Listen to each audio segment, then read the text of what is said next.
मिरज व कवठेमंकाळ तालुक्यातील काही गावांमध्ये शासन आदेशानुसार ग्रामसभेद्वारे स्थापन करण्यात येणारी वन व्यवस्थापन समिती गठीत करायची आहे।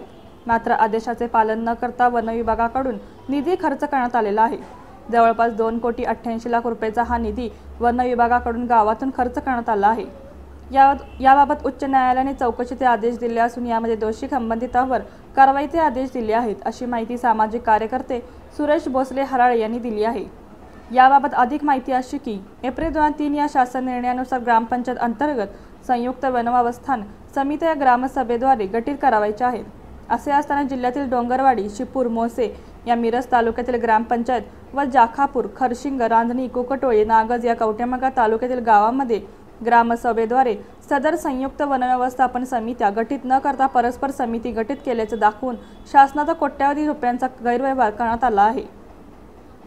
याबाबत मास फॉर सिटीजनचे महाराष्ट्र अध्यक्ष सुरेश भोसले हराळ यांनी माहितीच्या अधिकार कायद्याअंतर्गत वन विभागाकडे संयुक्त वन व्यवस्थापन समितीची माहिती मागणी केली।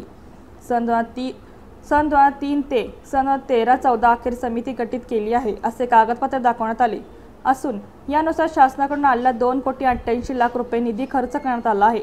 माहिती अधिकाराअंतर्गत सुरेश हराळे 2,88,00,000 खर्चाच्या गैरव्यवहाराच्या चौकशीचे आदेश यांनी माहिती मागवली असता अशा कोणत्याही स्वरूपाची समिती गठीत केली नसल्याचे निदर्शनास आले आहे। यामुळे 2003 ते 2013-14 जो निधी खर्च झाला यावर सुरेश हराळे यांनी उच्च न्यायालयात तक्रार दाखल केली होती।